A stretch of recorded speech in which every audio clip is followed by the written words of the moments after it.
कैसे भी जपो, भगवान शंकर का कैसे भी भजन करो,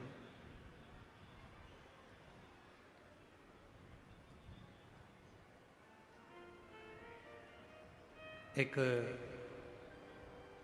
सुंदर प्रसंग आता है शिव महापुराण में।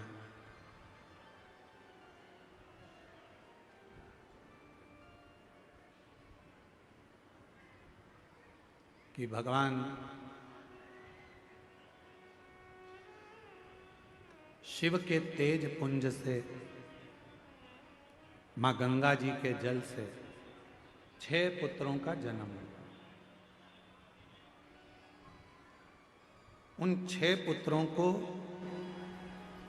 कृतिकाओं ने पाल पोस कर बड़ा करा तो उनका नाम कार्तिक है।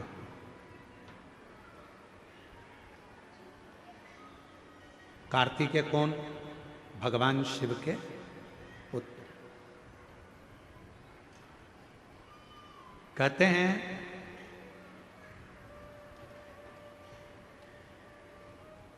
जब व्यक्ति के जीवन में कोई राह नहीं सूझ रही हो, कोई मार्ग नहीं मिल रहा हो, तब ये शिवलिंग है, जरा समझिएगा। एलईडी पर आपको दिखाया जा रहा है। मान लो ये शिवलिंग है, ये जलाधारी है। ये जल यहाँ चढ़ाते हो तो वो पानी बहकर इधर आता है,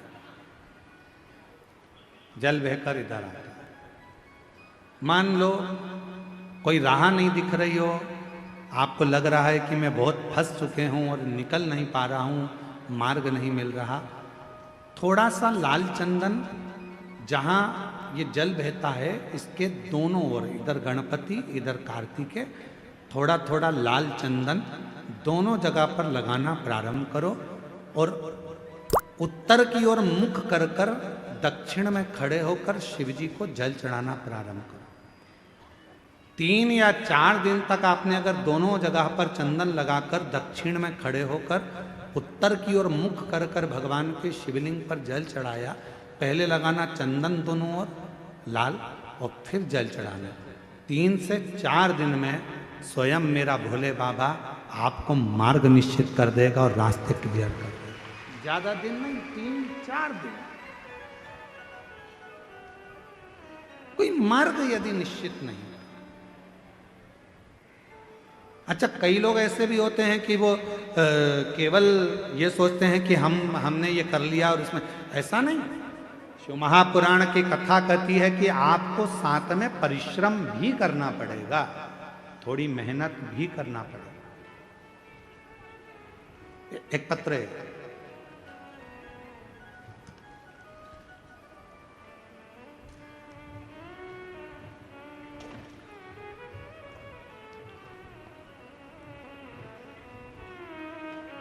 श्रीमती सुमित्रा मरकाम। पहले फोटो देखिएगा। जिस लड़के का एक्सीडेंट हुआ था और उसकी बॉडी काम नहीं कर रही थी, शरीर पूरा काम करना बंद कर दिया था और ब्रेन में इतनी चोटें आई थी कि ब्रेन में शुद्ध नहीं था, स्वयं की श्वास नहीं ले सकता था, ब्रेन काम नहीं कर रहा था, शरीर पूरी तरह से बेकार हो चुका था। डॉक्टर ने जिसको पूर्ण तरह से घर ले जाने का कह दिया था। अब इस पत्र को पढ़ेंगे। मेरा नाम श्रीमती सुमित्रा मरकाम है। कहीं बैठी हो सुमित्रा जी तो हाथ हिला सकती हैं। सुमित्रा मरकाम, गुलावा पारा, सिंगनपुर तहसील, केशकाल जिला कोंडगांव, छत्तीसगढ़। ठीक है? ठीक पढ़े हैं? थोड़ा गड़बड़ हो जाए तो तुम लोग पढ़ लेना, ठीक है? पत्र इसलिए हम तुमको साथ में पढ़ा रहे हैं। एलईडी पर चल रहा है, अरे टीवी पे चल रहा है। हाँ, तो साथ में पढ़ते रहना, अगर कहीं गड़बड़ हो तो तुम लोग भी पढ़ लोगे। गुरुजी, भोले बाबा की महिमा का क्या गुणगान करूँ? कहीं बैठी हो तो जीजी आ सकती हैं बेलपत्र लेने के लिए। मेरा नाम श्रीमती सुमित्रा मरकाम है। गुलाबपारा, सिंगनपुर तहसील, छत्तीसगढ़ के निवासी हूँ। गुरुजी, भोले बाबा का मैं क्या गुणगान करूं, मेरे पास कोई संत नहीं है। 5 सितंबर 2024 को मेरे भाई रोड एक्सीडेंट हुआ तो हम उनके जगदलपुर डिमरापाला अस्पताल में ले गए तो डॉक्टरों ने इलाज शुरू किया। डॉक्टर ने कहा इनके सिर में बहुत गहरी चोट लगी है, सिर का ऑपरेशन करना पड़ेगा। ऑपरेशन करने के बाद उनको जब वापस लेकर आए, आईसीयू में डाला तो डॉक्टर ने कह दिया कि आईसीयू में डालने के बाद कहा कि गंभीर व्यवस्था, होश नहीं है, गंभीर हैं और खुद से सांस भी नहीं ले पा रहे हैं, धड़कन भी नहीं चल रही है, कभी भी कुछ भी हो सकता है, कुछ कह नहीं सकते, कोई चांस नहीं बचने का। हमें कुछ समझ में नहीं आ रहा था, तभी हमने गुरुजी आपका बताया हुआ उपाय स्मरण किया। दीदी और जीजा जी से प्रतिदिन शिवजी का चढ़ा हुआ रुद्राक्ष का जल उसके शरीर में लगाना शुरू किया और शिवजी पे चढ़ा हुआ बेलपत्र को बेड के नीचे रख देते और श्री शिवाय मंत्र का जाप उसके कानों में कहना प्रारंभ करा। गुरुदेव, उसके शरीर में कोई हलचल नहीं थी, उसका शरीर काम नहीं कर रहा था, वो बोलता नहीं था, सांस नहीं थी, धड़कन नहीं थी। डॉक्टर ने तो कह दिया था कि इसको ले जा सकते हो, पर एक आस लगा कर रहे।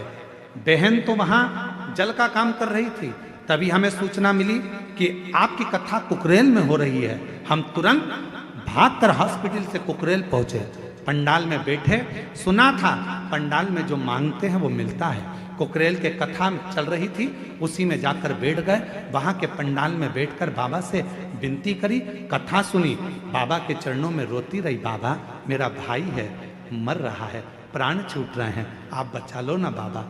मिट्टी लाई, हॉस्पिटल गई, पेट के पास में लगा दी। 15 मिनट के बाद उसको धड़कन चलना प्रारंभ हो गई, श्वास में आ गई और बाबा की ऐसी कृपा हुई गुरुदेव कि आज मेरा भाई पूरी तरह से चल सकता है, बोल सकता है, सुन सकता है और बाबा की कृपा से सब काम कर